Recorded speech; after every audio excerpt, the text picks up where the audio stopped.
Peace and blessings, like family. It's me, Amunet Rakels, coming to you with a message about end of life, transition and death, especially in this time that we're living in on the planet where we have a virus. So first of all, I want to thank my sister Sophia. Thank you, sis, for allowing me to speak on your platform. I feel very privileged to be able to share on such a beautiful platform filled with light. So yeah, let me first start with bereavement. So in my experience lately, I've noticed that a lot of people have had to learn to deal with bereavement and death of their loved ones in a totally different way. And what I mean by that is that people can't go to the hospital when people, their elders are dying.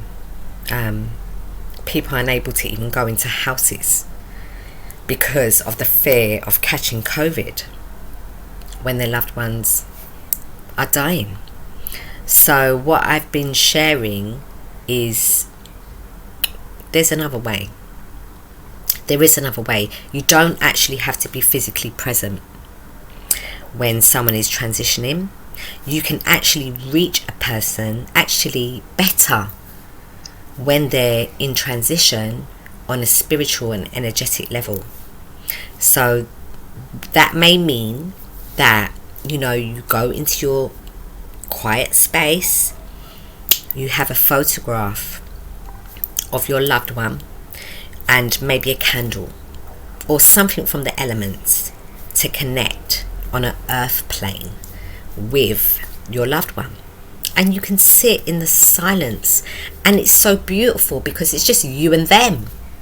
You don't have the energetic debris of other mourners, other family members crying and screaming and screeching and hollering and all that stuff, all that drama.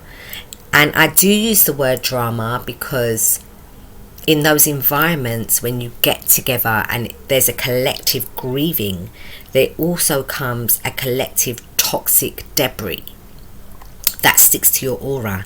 And if you don't know how to clear that, it can stay with you for a very long time. And it's not even your own stuff. It's other family members' stuff or loved ones' stuff. So I'm advising in this time that if a loved one,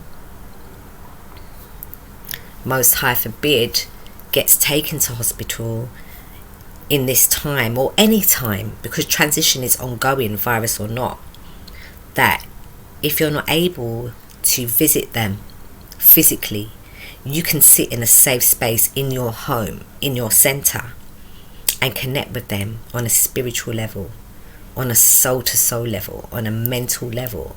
You can sit and you can speak all your feelings, spirit to spirit. And that is a beautiful thing. And I guarantee you they're hearing you. And you know how I can guarantee you? Because I've sat with loved ones at the end of life, moments from transition, and they've uttered sentences and words. And when I've spoken to the loved ones, the family members or the friends afterwards, and I've said, well, when whoever it was transitioning, they uttered these words. And the loved ones or the family members would say, I said that. And it's so reassuring for family members and you loved ones to hear that. But you have to have the confidence to know that you can do that. And this is a very old, ancient, indigenous practice that has been practiced by pagans for a very long time. I would say from the beginning of creation, before patriarchal gods were created. So that was the first thing I wanted to talk about. I wanted to share about bereavement. The second thing I want to share about is unity and oneness and what that means when it comes to death and transition. And what that means is that in our DNA, we are connected to all of our ancient ancestors. All of them, from the beginning of the creation of mankind. Well, kind of man.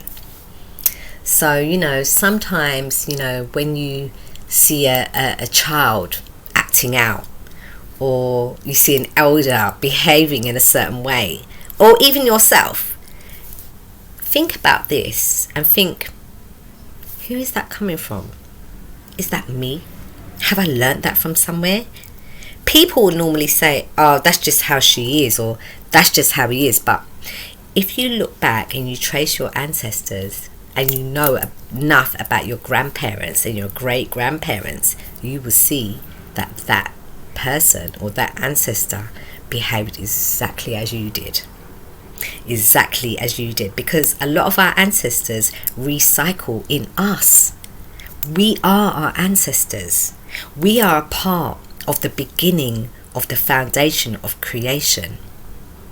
And it's very important that we know that, because when our elders get to a certain age and they become very childlike, we can see other children in our family behaving like their ancestor.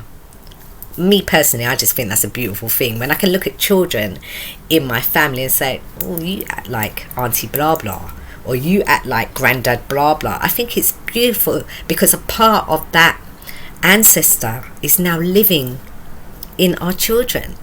So it's very important that we maintain a connection to our agreeable ancestors, because we do have some disagreeable ancestors.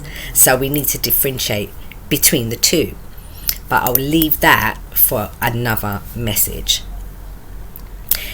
So, darlings, I hope that this message helped you somewhat in this time that we're living in, where our loved ones are dying, our elders are dying, rapidly on the earth right now. It's like the spirit of death is moving across the face of the earth.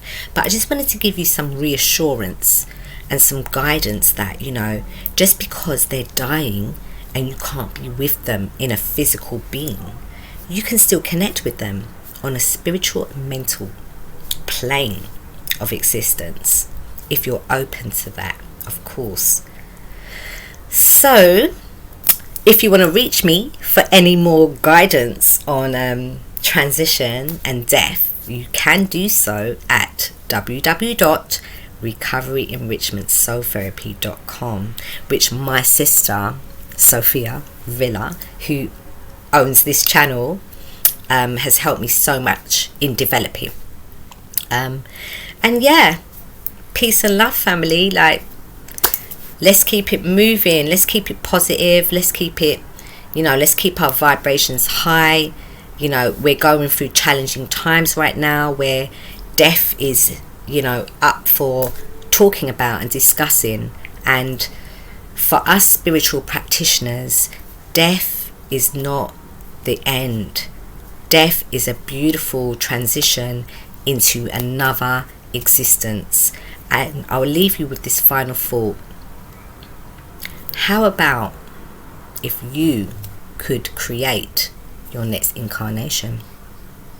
If you believe in reincarnation, that is. What if from now you could decide what your next incarnation would be? Have a little think about that. I love you all, and peace. Mwah.